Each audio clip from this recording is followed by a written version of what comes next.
Innovation dans votre rendez-vous e-tech sur e-radio.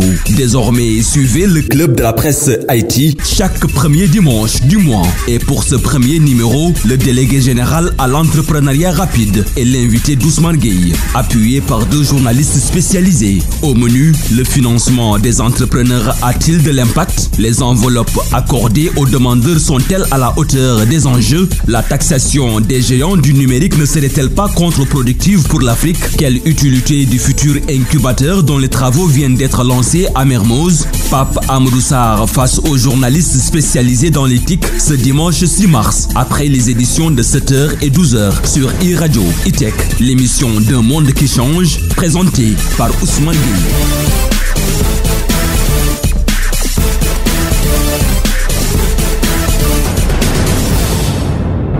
Le club de la presse numérique, c'est un nouveau rendez-vous dans votre rendez-vous dominical sur e-radio. Le club de la presse numérique, c'est chaque premier dimanche du mois pour questionner en mode groupé un acteur de l'écosystème digital du Sénégal et d'ailleurs. Pour ce premier numéro, le délégué général à l'entrepreneuriat rapide a bien voulu accepter notre invitation. Sur fond de 8 mars et des 4 ans, la DRFJ lancée en 2018, quel impact sur l'entrepreneuriat dans notre pays? En quoi a-t-elle fait évoluer le secteur du financement?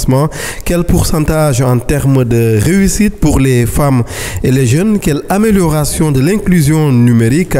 Comment se porte aussi l'équité territoriale au Sénégal? Autant de questions que nous vous poserons au fil des minutes à suivre. Papa Amadou Sarr, bonjour. Bonjour Ousmane et merci de cette invitation. Merci d'avoir accepté notre invitation justement et merci pour le choix de e-tech pour ces 2 événements exceptionnels. Le 8 mars, on y reviendra tout à l'heure et puis les 4 ans. Pour ce premier numéro du club de la presse numérique, nous recevons pour vous interroger Oumar Fedior, journaliste au journal Le Soleil, chef de service adjoint économie. Bonjour Oumar Fedior. Bonjour Ousmane, ravi d'être là. Merci infiniment. Après vous, Oumar Fedior, donc journaliste au journal Le Soleil, chef de service adjoint économie. Amadou Ba, qui n'est pas le ministre, mais journaliste, directeur général et fondateur du site internet Innov Africa, passé par les rédactions de Nouvel Horizon, du journal de l'économie entre autres. Amadou Ba, bonjour. Bonjour Ousmane. Et bienvenue sur e-radio. Merci, bonjour au directeur également. Très ravi de vous recevoir parce qu'il nous a semblé que c'était important d'avoir cette interview groupée avec un acteur de l'écosystème. Aujourd'hui donc, Papa Amadou Sarr, délégué général à l'entrepreneuriat rapide pour les femmes et les jeunes. Le 8 mars, c'est le mardi prochain. Ça tombe d'autant plus à pic qu'en plus de cette journée internationale des droits de la femme, l'ADR célèbre ses 4 ans cette année.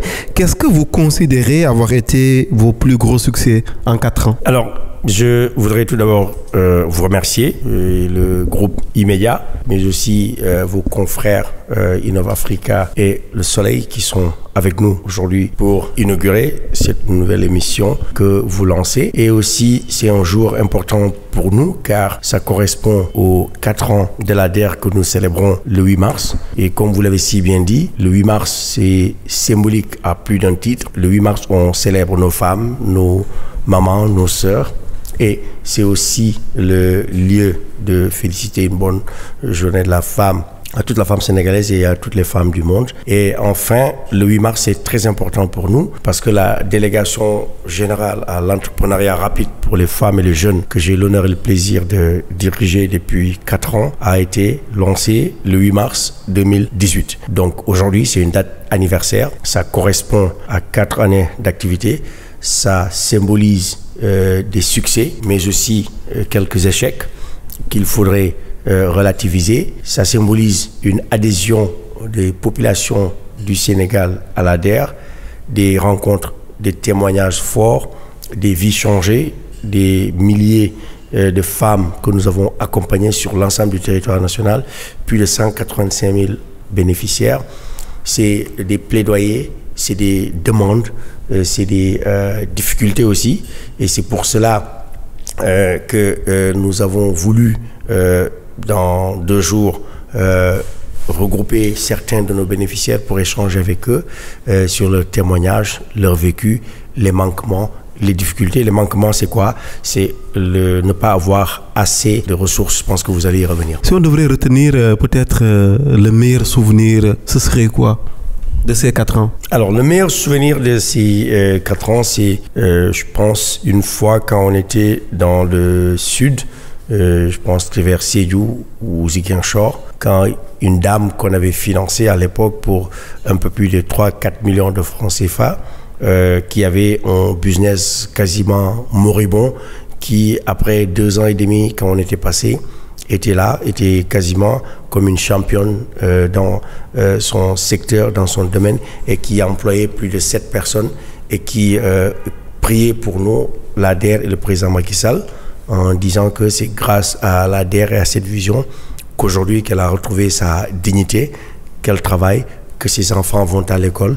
Et ça, c'est vraiment quelque chose d'important et d'essentiel pour moi. Amadou Ba du site Innova Africa. Oui, merci Ousmane, merci au délégué général que je félicite déjà pour les 4 ans d'existence de l'ADER. J'ai suivi vos questions qui ont été et vos réponses qui me permettent de faire une relance. Je vais parler comme on va dire le grand public. On entend souvent des sommes et des montants qui donnent parfois le tournis et des chiffres énormes. Concrètement, qui sont les principaux bénéficiaires et est-ce que ces chiffres ou ces montants annoncés sont injectés dans des secteurs et domaines à fort impact social qui encouragent la croissance? Oui, Amadou, c'est-à-dire les chiffres parlent d'eux-mêmes. Aujourd'hui, grâce à l'ADER et aux activités que nous avons pu mener depuis le début de la création de l'ADER en 2018, nous avons pu accorder comme crédit à 80 milliards de francs CFA à environ, très exactement, 153 000 bénéficiaires directs sur l'ensemble du territoire national et dans les 552 communes du Sénégal. Et cela va sans dire ou sans tenir compte de l'appui non financier pour plus de 10 000 PME que nous avons formés et accompagnés à travers l'immatriculation au registre de commerce et au NINEA, et aussi en les aidant à se formaliser et à se rapprocher davantage de l'économie formelle et à payer l'impôt pour contribuer à l'élargissement de l'assiette fiscale sénégalaise. Dans ces ressources, nous avons aussi une part importante de partenaires financiers comme les banques et les systèmes financiers décentralisés qui ont eu à faire des effets de levier sur les ressources que nous avons placées chez eux en termes de garantie afin qu'ils puissent financer l'économie réelle. Et en d'autres termes aussi, si on veut mesurer l'impact, c'est les secteurs d'activité dans lesquels nous intervenons. Le premier secteur qui a absorbé la plupart des ressources de la Sénégal, plus de 40%, c'est l'agriculture. Quand je dis de l'agriculture, c'est l'agriculture avec grand A, avec l'élevage, la pêche. C'est de la mécanisation, c'est des semences, c'est des engrais, c'est de la transformation des produits agricoles et c'est aussi l'embouche ovine, bovine, la production laitière, c'est l'embouche porcine et aussi c'est tout ce qui est aviculture sur le territoire national, les 552 communes. Donc, les Sénégalais ont ressenti l'impact de l'ADER. Au-delà du secteur agricole, il y a l'artisanat, les menuisiers, les cordonniers, les tailleurs, les mécaniciens. Il y a le tourisme, il y a l'hôtellerie, la restauration et bien entendu l'économie numérique sur laquelle nous reviendrons plus en détail plus tard. Le club de la presse, nouveau rendez-vous dans votre rendez-vous ITEC sur iRadio. Et ce dimanche, nous avons l'immense honneur pour inaugurer ce concept de recevoir le délégué général à l'entrepreneuriat rapide pour les femmes et les jeunes, les femmes parce que c'est le 8 mars. Nous allons pour la suite de cette interview resserrer un peu l'angle, comme on dit dans notre jargon, sur le numérique. Oumar Fedior du journal Le Soleil. Merci. Monsieur le directeur, regardez aujourd'hui l'écosystème numérique. Les initiatives sont nombreuses, mais le constat, c'est que c'est de petites initiatives. Est-ce qu'il n'y a pas aujourd'hui besoin de les réunir en consortium pour faciliter l'aspect financement et toute la chaîne d'accompagnement? Vous avez parfaitement raison, M. Fedior, parce qu'aujourd'hui, rien que ce matin, j'ai eu une réunion avec des acteurs de l'écosystème numérique sur un concept qu'on appelle Afriware, qui est plus ou moins un consortium de start-upers qui sont sur la place à Dakar, que ce soit Wikeri, ShopMeAway, Tchak et Paps, j'en passe, avec qui nous sommes en train de travailler sur un concept innovant de mettre en place des hangars connectés au port de Dakar et éventuellement à l'aéroport et à Diass pour permettre le partage de cet espace de stockage à la Amazon, qui permettront à ces acteurs qui, pris individuellement, n'auraient pas le moyen de faire cet investissement de 1 million de dollars, 600 millions de francs CFA. Mais ensemble, nous et eux, ça nous permet d'investir dans de l'infrastructure, des drones, de la connectivité, des moyens de transport pour assurer la livraison, ce qu'ils appellent le last mile delivery et le stockage au niveau du port et de l'aéroport. Ça, c'est un exemple concret. L'autre exemple, c'est un partenariat que nous sommes en train de faire avec d'autres écosystèmes, d'autres, comment dirais-je, acteurs de l'écosystème, comme Concret, Septic, Impact Hub, Jocolab Make Sense, et j'en passe, pour ce qu'on appelle l'incubation et l'accélération de nos startups. Avant, chacun était dans son coin, faisait ce qu'il voulait, allait taper à la porte de tous les bailleurs pour chercher de l'argent. Mais depuis 2 ans, nous avons développé le concept du D-Hub, le Dare Innovation Hub, qui permet de regrouper tous ces acteurs et de leur donner de quoi accompagner, impulser, former, incuber des acteurs que nous finançons par la suite pour, comment on appelle ça, mitiger le risque et aussi maximiser les profits. Et je terminerai par là, la question des financements. Aujourd'hui, nous sommes à des tickets d'amorçage entre 10 000 et 30 000 euros et 20 millions, 30 millions de francs CFA. Notre objectif, c'est d'aller vers des sommes beaucoup plus conséquentes, de 200 000 euros à 1 million d'euros, entre 100 millions de francs CFA et 500 millions de francs CFA, afin de permettre aux entreprises sénégalaises comme PAPS l'a fait bien récemment, lever des fonds importants qui sont chiffrés à des millions de dollars ou d'euros. PAPS spécialisé dans la logistique qui a fait effectivement dernièrement l'actualité avec une importante levée de fonds. Oumar Fedior, toujours du journal Le Soleil. J'aimerais savoir à quel niveau, à quel pourcentage se situe le financement accordé aux startups du numérique dans toute la fourchette de financement, oui, de la dette. Alors, nous avons dédié environ 10%, ça veut dire 3 milliards pour accompagner les startups du numérique, ces fonds que constitue le Fonds pour l'entrepreneuriat rapide. À date, nous en sommes à un peu plus de 5 milliards investis lors de ces 3 dernières années, avec 3,8 milliards de francs CFA en financement direct aux startups et 500 millions de francs CFA en assistance technique, en accompagnement, en formation, en coaching, en renforcement des capacités, et plus de presque 700 millions de francs CFA pour de l'équipement au Dakar Innovation Hub, au Dare Innovation Hub, qui est aujourd'hui un espace de plus de 1000 mètres carrés d'espace d'incubation, d'accélération, de formation, et où on a acquis du matériel de dernière génération, des imprimantes 3D, des robots et tout ce qui permet aux startups d'avoir tout ce qu'ils trouveront dans la Silicon Valley ou à Paris à Station F. En plus de cela, ce sont des startups pour qui nous avons payé des voyages d'études ou de représentation à des événements à Vivatech à Paris, au CES de Las Vegas et à d'autres événements nationaux que nous avons co-organisés avec Afrique Arena, avec Startup Bootcamp. Et quelque chose qui est très important là-dedans, comme on célèbre la femme, 40% de femmes ont eu à bénéficier de ces financements. C'est rare et c'est la première fois que ça se fait au Sénégal et je peux même dire en Afrique de l'Ouest, en early stage, et 15% sur les phases les plus avancées, c'est-à-dire les financements jusqu'à 100 000, 200 000 $. L'ADER abrite le fonds de soutien à l'innovation qui distingue chaque année les meilleures startups de secteurs si déterminants pour notre économie. Mais ne devrait-on pas revoir, par exemple, la hausse des montants pour mieux accompagner les bénéficiaires, par exemple? Je suis d'accord avec toi, Ousmane, à 100%, c'est ce que je viens de dire tout à l'heure. Et aujourd'hui, nous sommes en discussion avec d'autres partenaires de la place, que ce soit Orange Ventures, que ce soit Partech, Tidiane, que tu connais bien, MRM, Diop et Grégoire, et aussi Brightmore Capital avec Day Chao, mais aussi les derniers arrivés sur la place qui aujourd'hui sont très intéressés, Teranga Capital aussi, pour accompagner l'écosystème start-up et numérique.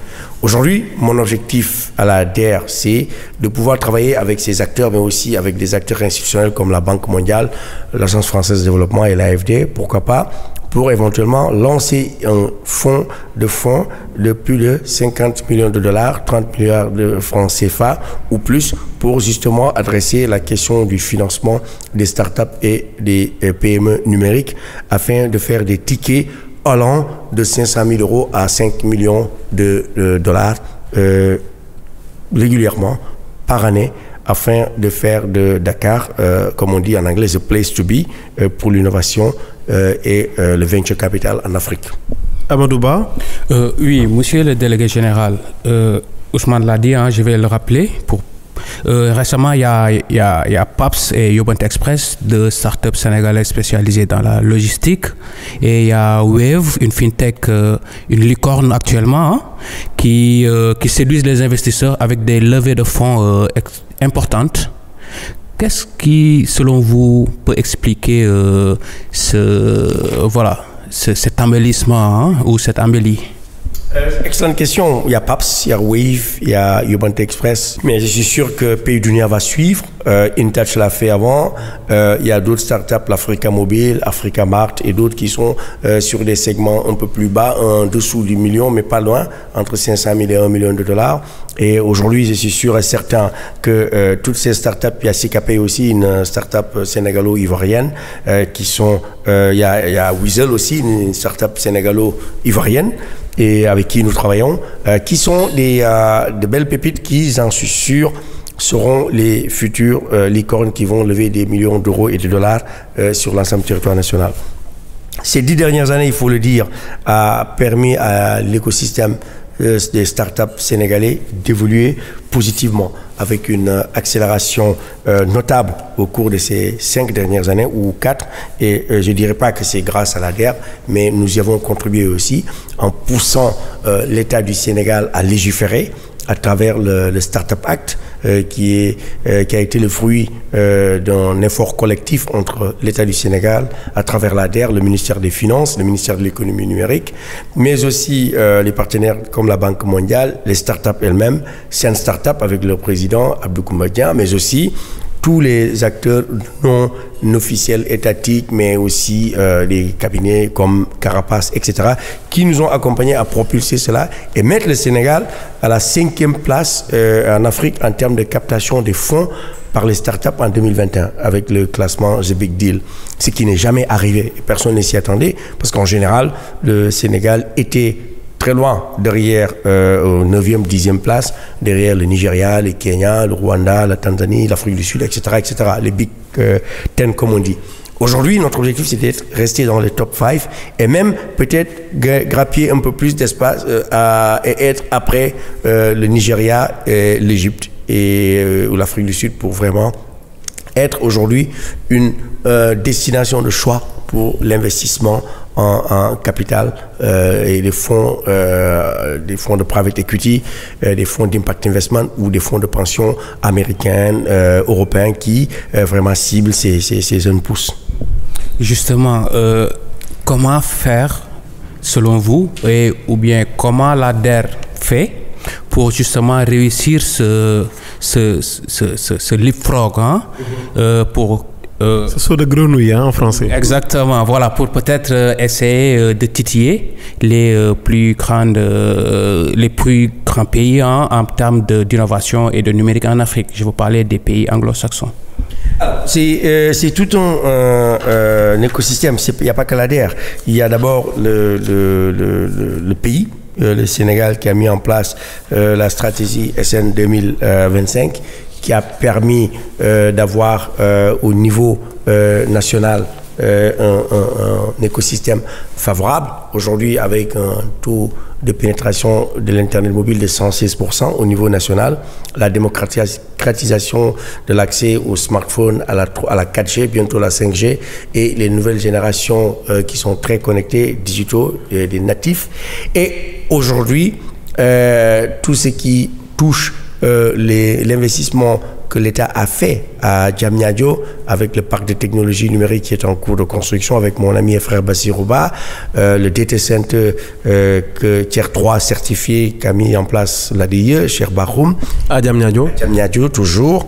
Le supercalculateur qui est en construction, etc., etc. Le Mohamed bin Zayed Center de la DER, on va y arriver, qui va arriver dans 1 an et demi, et le DIUP et les incubateurs traditionnels qui étaient là, Orange Fab aussi, etc., Orange Digital Center. Tout cela concourt justement à positionner le Sénégal comme un des acteurs majeurs de l'économie numérique en Afrique. Et en plus de cela, il y a le financement. Le Sénégal est l'un des seuls pays sur le continent, je peux dire en Afrique francophone, à mettre en place un fonds dédié à la promotion de l'entrepreneuriat et l'entrepreneuriat numérique à travers le fonds de soutien à l'innovation et le numérique qui est de 3 milliards par an pour accompagner ces startups. Et tout cela concourt vers la création de champions qui, à notre avis, et ce que nous souhaitons, va créer beaucoup plus d'emplois, beaucoup plus de richesses, beaucoup plus de prospérité et beaucoup plus de croissance pour l'économie sénégalaise. Omar Fedior du service économie du journal Le Soleil. Quand on regarde aujourd'hui le taux de pénétration mobile en Afrique, au Sénégal particulièrement, il est très élevé. Mais il contraste bien avec l'éducation au numérique. Oui. Est-ce que vous l'avez perçu sur le terrain? Oui. Aujourd'hui, si vous voulez, on a un taux de pénétration de la téléphonie mobile qui est très élevé. Au Sénégal, 116% les personnes, mais il faut dire aussi que beaucoup de personnes ont 2 téléphones. Et l'usage de l'Internet en milieu urbain est très répandu, mais en milieu rural, on est encore loin du compte parce que je pense qu'il y a 60% du territoire qui est couvert selon les chiffres de l'ARTP, on peut vérifier. Il y a un usage qui est fait de l'Internet aujourd'hui grâce à la Covid, on s'en est rendu compte.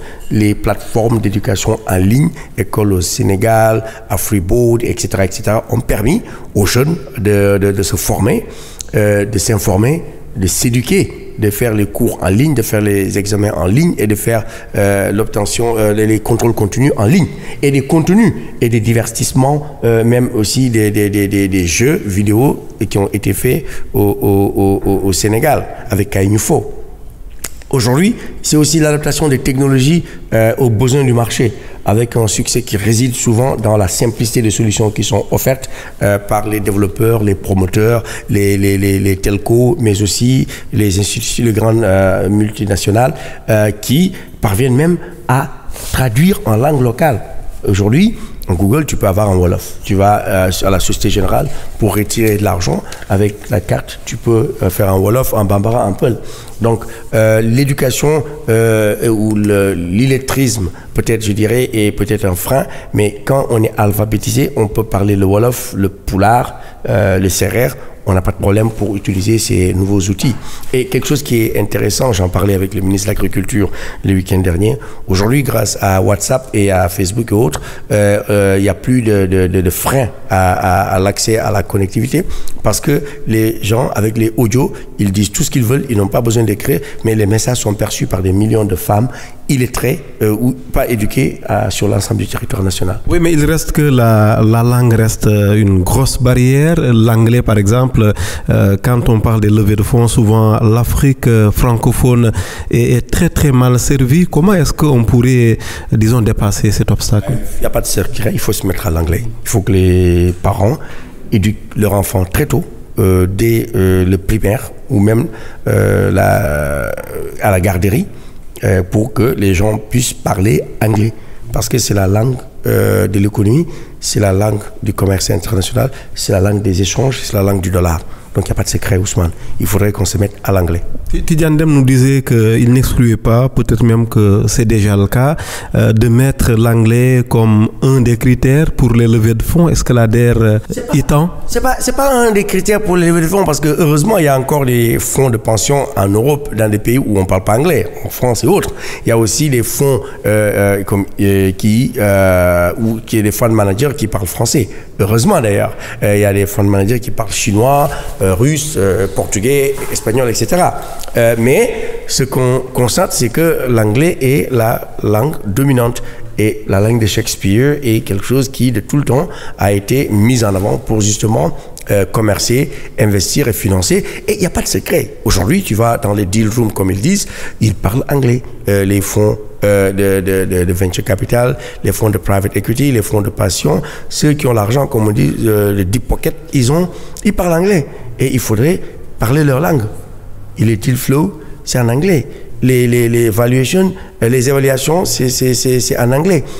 Si tu ne comprends pas le jargon, tu ne vas même pas attirer le minimum de gestionnaires de fonds qui sont soit en Angleterre ou aux États-Unis ou dans les îles comment on appelle ça, les zones franches, où la langue parlée, c'est l'anglais. Le club de la presse numérique, premier numéro dans votre rendez-vous radiophonique ITEC sur iRadio, et notre premier invité pour inaugurer donc ce concept s'appelle Papa Amadou Sarr, délégué général à l'entrepreneuriat rapide pour les femmes et les jeunes.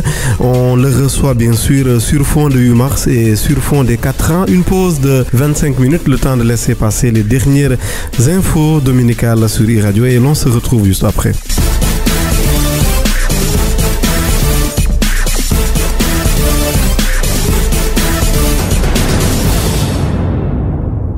ITEC, Ousmane Gueye sur iRadio.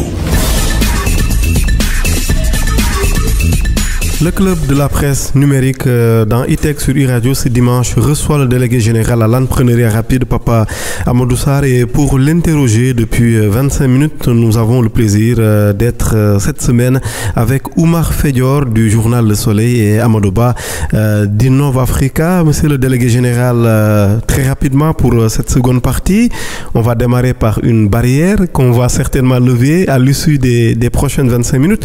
Amadou? Oui, monsieur le délégué, vous l'avez tantôt évoqué, s'agissant des barrières, il y a la langue, il y a également l'illettrisme, et paradoxalement, on constate, c'est normal aussi dans un pays où il y a un fort taux d'analphabétisme, il y a des jeunes qui sont vraiment, qui font des créations vraiment innovantes.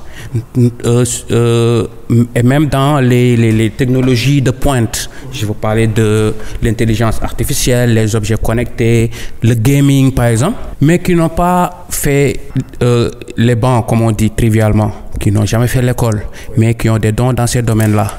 Est-ce qu'à l'ADER, vous pensez également à aller chercher ces jeunes-là qui sont souvent sur les réseaux sociaux pour montrer leurs inventions et innovations, avoir une cartographie pour les accompagner, et parce que à mon sens, les formulaires ou les demandes de l'ADER s'adressent uniquement à ceux qui savent lire et écrire. Vous avez parfaitement raison. Aujourd'hui, l'ADER, pour pouvoir avoir accès au financement, on a tout démocratisé, on a mis tout en ligne. Mais effectivement, le Sénégal n'est pas à 100% digital, et l'illettrisme numérique existe. Ça, je vous l'accorde. Mais il y a aussi, on a mis en place des systèmes à travers les gouvernances, les préfectures et les sous-préfectures, et des agents locaux qui aident ces gens à pouvoir saisir en ligne leurs demandes. Nous avons également mis en place le nanocrédit à l'échelle du territoire national, où on a plus de 70 points ouverts dans tous les départements, et on va aller presque dans toutes les communes du Sénégal, avec plus de 8 milliards de francs CFA octroyés déjà pour 112 000 crédits décaissés en moins d'1 an et demi. Et aujourd'hui, avec plus de 88% de femmes. Ces femmes ont accès au financement de l'ADER sans pour autant être à l'école, sans pour autant être allées à l'école, sans pour autant avoir la possibilité de savoir lire et écrire. Mais à travers leurs partenaires, à travers leurs frères, leurs sœurs, leurs enfants, ils ont aujourd'hui la possibilité de demander du financement, et que cela nous soit transmis soit par mail, soit à travers notre plateforme qu'on a mis en place, qui est www.financement au pluriel.der.sn, qui permet à tout un chacun de faire une demande de financement à l'ADER. Maintenant, pour toujours réduire cette fracture numérique, nous sommes en train de travailler avec des partenaires pour aujourd'hui permettre à des jeunes qui n'ont pas fait l'école, ou des personnes âgées, de faire du codage, de faire du développement à travers des plateformes dédiées, à l'image de l'école 42 en France, ou 01. En fait, Oui, c'est des jeunes qui ont appris à faire tout cela, le codage et tout seuls. Ces gens-là peuvent se rendre dans les préfectures, comme vous avez dit, mais est-ce que l'ADER ne pourrait pas également aller les dénicher? Parce que c'est des jeunes vraiment talentueux qui créent des drones, qui créent des objets connectés, mais qu'on ne voit pas. Aujourd'hui, à travers le concept du D-Hub, on a les D-Hub régionaux. Le DARE Innovation Hub, c'est pas seulement Dakar, c'est les 7 régions où il y a des universités, c'est Ziguinchor, c'est Diourbel, c'est Thiès, c'est Kaolack, c'est Saint-Louis, j'en passe. Aujourd'hui, à travers ces hubs d'innovation, nous avons apporté la connectivité et des outils pour permettre à ces jeunes comme Dakar d'avoir un incubateur et avoir accès aux dernières technologies de la réalité virtuelle, de la réalité augmentée, comme tout ce que vous disiez, la blockchain, l'Internet des objets ou l'intelligence artificielle. Notre objectif vraiment, c'est de démocratiser encore une fois l'accès aux outils digitaux et à la technologie à tous les jeunes du Sénégal, là où ils sont en termes d'équité territoriale. Oui, Omar Fedior. Il y a aussi un aspect qui attire un peu mon attention. La plupart de vos financements vont vers le secteur informel, avec le nanocrédit, avec les femmes, les acteurs de l'agriculture. Aujourd'hui, quels sont les mécanismes que vous avez mis en place justement pour relever le défi du recouvrement? Alors, les 4 P. Non, je parle pas de ça. Ça a évolué. Aujourd'hui, les financements de l'ADER vont aussi bien vers le secteur informel, comme vous l'avez dit, les nanocrédits, l'agriculture, l'élevage, la pêche, mais avec un objectif de formalisation. Il faut dire qu'on est un pays qui est à plus de 80% une économie basée sur l'informel.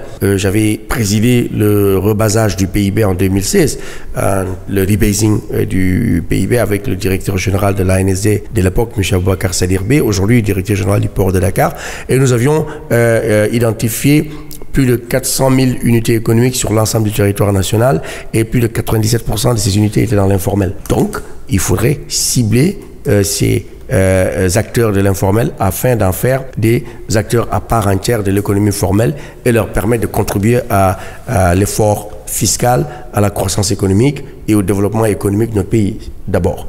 2. Nous avons octroyé des financements de plus de 30 à 40% de nos ressources à des PME qui ont eu des financements de 30 millions et plus qu'à 100, 200, 300 millions avec des unités de fabrique d'eau, de conditionnement, des hangars, etc., qui permettent aujourd'hui de créer des centaines ou des milliers d'emplois et de contribuer davantage à l'économie sénégalaise. Donc, on nous jouons sur les deux fronts, l'informel, mais aussi le formel, mais comme on a une économie à 2 vitesses, la première vitesse étant l'informel, il faudrait mettre l'impact dessus d'abord, Fedior, pour pouvoir adresser d'abord ces questions avant de passer à l'échelle. Mais on n'oublie pas justement toute la partie formelle. Par exemple, un exemple concret avec le numérique.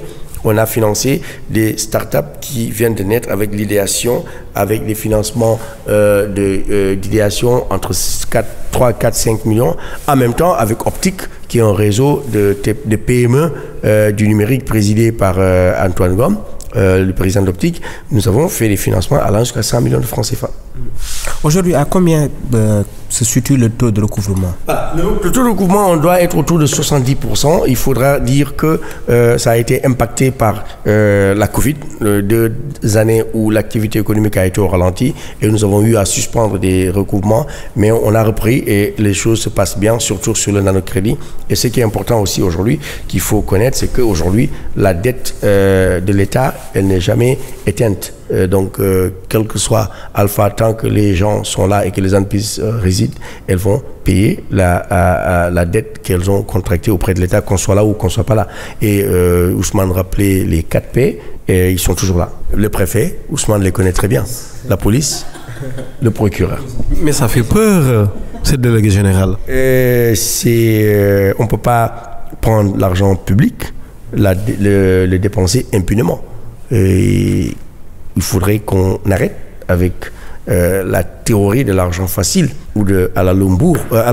Il n'y a pas de la longour. C'est-à-dire c'est l'argent de tout le monde. Donc, vous empruntez, vous remboursez et d'autres prennent. Vous ne remboursez pas, vous rendrez compte à la justice. C'est une réponse indirectement à ceux qui soutiennent que l'ADER poursuivrait des fins politiques. C'est vous qui le dites. C'est une question que je pose. C'est vous qui le dites. L'incubateur, bien entendu, dont vous avez déjà lancé les travaux, le centre Mohamed bin Zayed pour l'innovation et l'entrepreneuriat à Mermoz.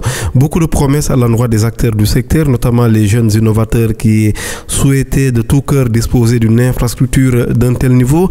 En quoi est-ce que ce serait une bonne nouvelle pour le secteur? Alors, le Mohamed bin Zayed Center for Innovation and Entrepreneurship, ou le centre Mohamed bin Zayed pour l'entrepreneuriat et l'innovation, est un bijou, le plus grand incubateur d'Afrique de l'Ouest, qui se compare à Station F, avec plus de 30 000 m² d'espace de bureaux de créativité et de connectivité et d'innovation. Se crée à Mermoz sur 5 000 m², sur 4 000 m², et permettra aux jeunes et femmes entrepreneurs qui auront 8 étages qui leur sont dédiés à un espace de travail, un bureau privatif avec des structures d'accompagnement pour l'entrepreneuriat et des espaces d'incubation, d'accélération, des salles de conférence à dimension internationale, plus de 800 000 personnes, des amphithéâtres, des espaces de créativité tels que des Fab Labs, de gaming, de réalité augmentée, de réalité virtuelle, et aussi de cadres de bien-être, du sport, de la restauration, garderie d'enfants, le guichet unique de formalisation de l'entreprise, tout service public de l'État qui accompagne les entrepreneurs, et aussi ce qu'on dit le soft landing et l'internationalisation. En d'autres termes, le guichet unique ou le one-stop shop de l'entrepreneuriat et de l'innovation au Sénégal et en Afrique de l'Ouest. C'est une infrastructure financée grâce à un don du prince héritier d'Abu Dhabi, Mohamed bin Zayed, qui fait qu'il porte son nom à 70%, et les 30% des ressources pour un coût global de 18 milliards sont apportés par l'État du Sénégal. Et le MBZ Center serait aujourd'hui vu comme un catalyseur physique de la scène de l'innovation et du numérique sur l'ensemble du territoire national et régional, car le projet a une vocation régionale en Afrique de l'Ouest. Les travaux ont démarré, vous étiez au lancement il y a 10 jours, ou 15 jours, et notre objectif c'est de réaliser et mettre à la disposition de la jeunesse sénégalaise ces bijoux dans un délai de 18 mois voire 15. Donc rendez-vous en juin, juillet 2023 pour inaugurer ces bijoux. Oui, et justement, lors de la pose déjà de la première pierre avant le lancement officiel des travaux, vous parliez d'une éventuelle collaboration avec les géants du numérique. Vous en êtes où actuellement? Toujours en discussion. Nous travaillons aujourd'hui avec Station F pour la mise en place, la gestion, le développement de l'infrastructure. Nous sommes pour parler, et ça a bien avancé avec Google sur tout ce qui est la connectivité avec le câble qu'ils vont mettre à travers le port de Dakar, d'autres infrastructures de data center, mais aussi on est en train de discuter avec Amazon Web Services, avec Microsoft, avec Orange, avec Simplon et d'autres acteurs locaux pour véritablement faire de Dakar the place to be et l'espace d'innovation. Oui, on parle beaucoup de collaboration entre l'Occident et l'Afrique, comme si à chaque fois c'est l'Afrique qui devrait apprendre des autres, sans peut-être mentionner que l'Afrique dépasse beaucoup l'Europe, notamment sur le mobile money, mais ça on en parle rarement. Ah si, on en parle. Mais pas en termes de comparaison. Aujourd'hui, quand on va... Pas en termes de comparaison, je veux dire. Quand on va en Europe et aux États-Unis, on sait que tout ce qu'a fait M-Pesa au Kenya, le transfert d'argent, les paiements en téléphonie mobile, l'assurance mobile, tout ça, c'est quelque chose qui est, comment dirais-je, reconnu par les Européens, par les Américains. Un exemple concret. Il y a 15 jours, quand on était à Paris pour parler de la DER devant le président français Emmanuel Macron, il a dit carrément au président Macky Sall que l'Europe et la France ont beaucoup à apprendre du Sénégal et de l'Afrique grâce à ce mécanisme de financement des secteurs informels que la DER a mis en place à travers le nanocrédit et les autres outils. Donc ça, ils le reconnaissent. Mais maintenant, de là à dire que l'Europe a beaucoup à apprendre, l'Afrique, pardon, a beaucoup à apprendre de l'Europe sur la partie de la connectivité, sur la partie des grandes multinationales, les GAFAM comme on dit, là on est loin derrière. Il y a un catch-up à faire et comme le disait tout à l'heure Amadouba, on veut faire du leapfrog, mais il faut le faire à des pas de grenouille, mais à des pas d'avion. Vous avez précédemment travaillé à l'OCDE. De plus en plus, on retient cette idée d'aller vers une taxation internationale des GAFAM dans le cadre de l'OCDE. Mais est-ce qu'une telle idée, un tel projet, une telle dynamique ne découragerait pas une éventuelle collaboration avec les GAFAM justement? Alors, je suis pour moi taxer, bien entendu, les multinationales afin qu'elles puissent payer les taxes, les impôts qu'il faut dans les pays où elles opèrent. Mais aussi, je pense qu'il faudrait être prudent à ne pas faire fuir ces multinationales qui auront de toute façon des pays et des juridictions qui leur offriront des facilités fiscales beaucoup plus attrayantes. On a le cas de l'Europe où on a l'Irlande qui est là. Un paradis fiscal. Paradis fiscal, c'est vous qui le dites, qui offre 0% d'impôt sur le revenu à ces entreprises, mais que ces entreprises créent de l'emploi, créent de la croissance, génèrent des revenus pour les citoyens de ces pays. Et il faudra faire le pour et le contre, que plutôt d'accueillir un Google, un Microsoft, de grandes entreprises, comme on dit les GAFAM, au Sénégal, qui ne payent pas d'impôts, mais qu'ils créent de la richesse, qu'ils créent de l'emploi, qu'ils créent des infrastructures, qu'ils créent de la connectivité, qu'ils créent de l'attractivité pour mon pays, plutôt que de dire, oui, bon, ils ne payent pas l'impôt sur le revenu, ils ne payent pas l'impôt sur les sociétés, bon, je vais le laisser partir ailleurs. C'est nous qui perdons. Le Rwanda leur ouvre grandement les bras. Aujourd'hui, le président Kagame a su vendre la place de Kigali avec le Kigali Innovation Center ou Kigali International Financial Center, qui aujourd'hui permet à des entreprises, à des fonds d'investir au Rwanda sans payer de taxes pendant 7 ans et permettre aussi aux fonds de rapatrier les profits sans taxation et d'ouvrir des comptes offshore sans difficulté. Je pense qu'aujourd'hui, il est temps que nos États, au niveau de l'UEMOA et au niveau du CRIMF et de la Banque centrale, puissions regarder vers ces modèles pour pouvoir s'en inspirer pour attirer davantage le capital et l'innovation.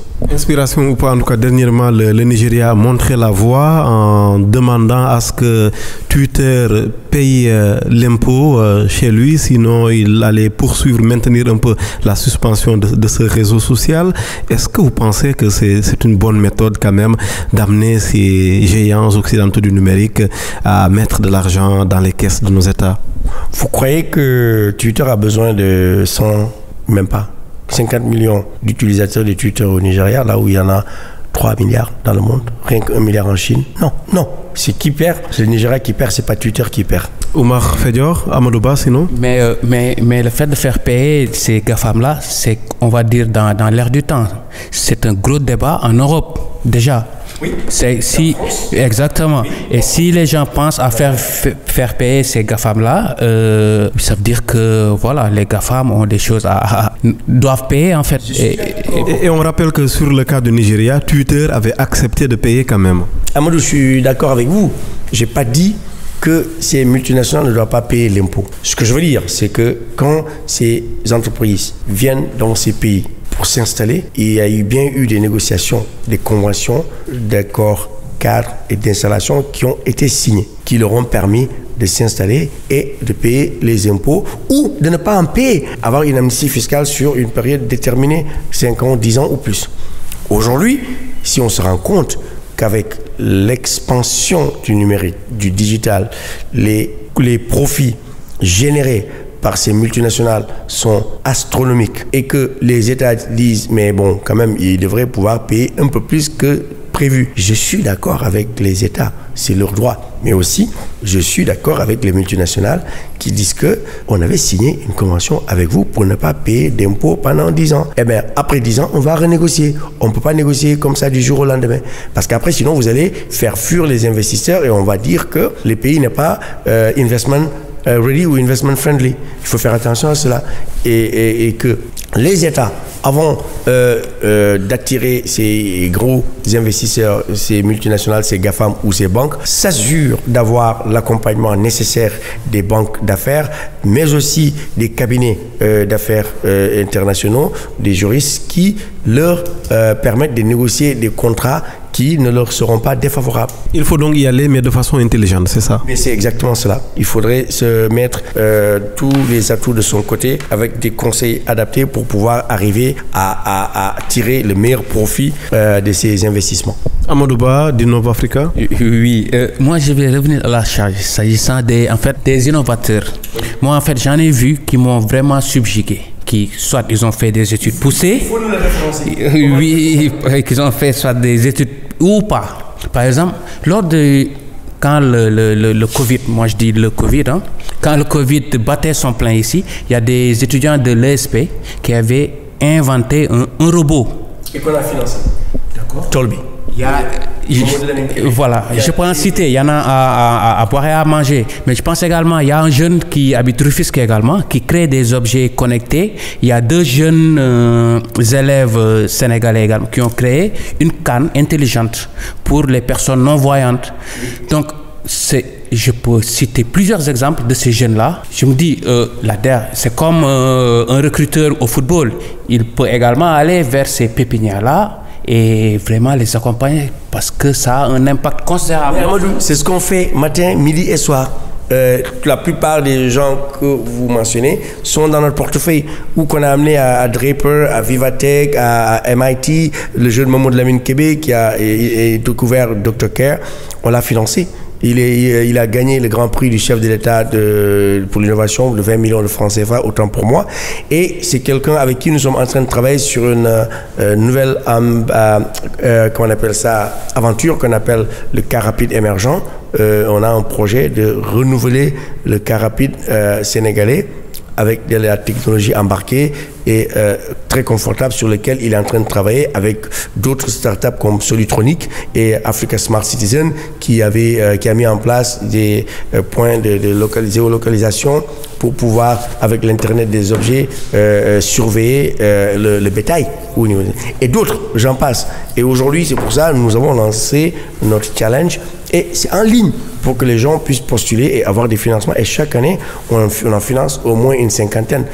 Le 8 mars, on va justement célébrer la cohorte d'une cinquantaine de startups qui ont bénéficié d'un peu plus de 1 milliard 400 millions de francs CFA de l'ADER en 2021.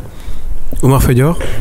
Le président de la République a émis récemment l'idée de transformer l'ADER en banque. Adesina a appuyé l'idée ici dans vos locaux.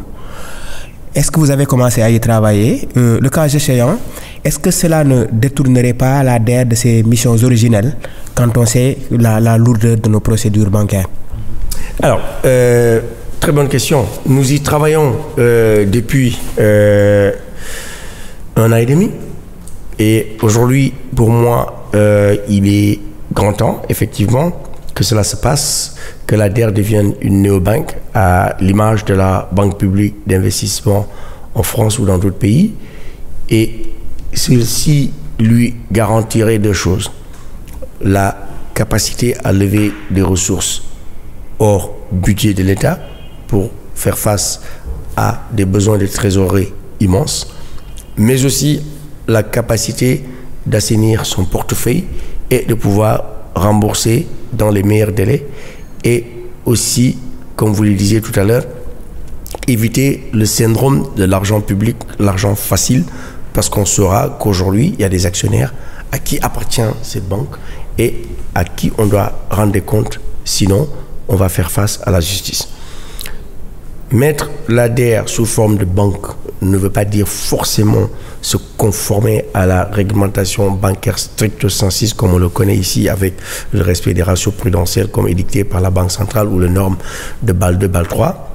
Il y a des possibilités comme le fait la Banque publique d'investissement d'avoir des guichets en financement réglementés avec la loi, avec un agrément bancaire ou d'institution de microfinance communément appelé SFD, article 44, ou bien, et aussi, d'avoir la possibilité de faire du financement en capital, en recherche, développement et innovation, comme on le fait pour le nanocrédit ou pour les startups, où là, on ne sera pas soumis à la réglementation bancaire et on garderait notre ADN pour accompagner l'informel, les jeunes, les femmes, les personnes qui sont dépourvues de moyens, en les accompagnant avec des financements structurés sous forme de bons de souscription d'actions, de prêts d'honneur, d'investissement en capital, communément appelé equity ou prise de participation.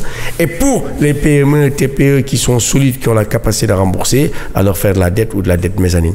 Donc, on aura 2 volants à travers cette structure qui, nous le souhaitons vivement, devrait voir le jour as soon as possible. À côté de cette néobanque, monsieur le délégué général, le président de la République avait aussi parlé d'une certaine rationalisation ou synergie entre ces différents mécanismes d'accompagnement pour y inclure tous les types, la DRFJ, le FONGIP, le FONSIS. Aujourd'hui, on en est où? Est-ce que ça verra le jour? On y arrive. Vous savez, la gestion du changement, ou communément appelé change management par les Anglais, n'est pas chose facile, surtout dans l'espace public. Aujourd'hui, ça a démarré. Nous sommes en train de travailler bien dans la main avec l'Agence de développement des PME, la DPME, le 3FPT, le Fonds pour la formation professionnelle et l'Agence nationale pour l'emploi des jeunes, ANPES et d'autres.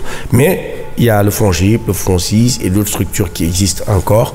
Et aujourd'hui, moi je rêverais justement effectivement d'un seul et unique organe qui s'occupe aussi bien du financement en dette, en capital, en garantie, en accompagnement non financier, dirigé par une personne et qui puisse impulser la politique gouvernementale de soutien à l'entreprise, au secteur privé, aux TPE, PME et aux startups. Sans cela, on va tous avoir nos propres stratégies, nos propres budgets et on va démultiplier les actions, démultiplier les initiatives avec des budgets moindres et l'impact n'en sera que ressenti de façon faible. La dernière question, Amadou Ba. Une question plus personne ou corporatiste. Hein? Quels sont les partenariats que l'ADER pourrait également nouer avec la presse spécialisée IT? Alors, nous l'avons déjà commencé. Je pense qu'on avait fait une réunion avec la presse économique et aussi la presse IT. Aujourd'hui, notre objectif, c'est que vous puissiez nous accompagner davantage sur ce que nous faisons au Sénégal et que nous aussi, on vous accompagne dans vos projets. Et comme on dit, dans le cadre du win-win ou gagnant-gagnant. Papa Amadou Sarr, merci beaucoup. Merci Ousmane. Merci. Merci à Amadou et merci à Omar Feyor pour cette heure d'interview qui n'a pas été du tout facile. Merci à tout le monde. C'était un plaisir de vous recevoir pour ce premier numéro du club de la presse numérique dans le cadre du rendez-vous e-tech sur e-radio, le rendez-vous des actualités tech du groupe Immédiat qui avait le plaisir de recevoir ce dimanche 6 mars plutôt. Quand même, c'est le jour des femmes, c'est la semaine des femmes, 6 mars 2022, le délégué général à l'entrepreneuriat rapide des femmes et des jeunes du Sénégal. Merci infiniment d'avoir été encore une fois au rendez-vous. Rendez-vous la semaine prochaine. Excellent dimanche, excellente semaine. Merci beaucoup.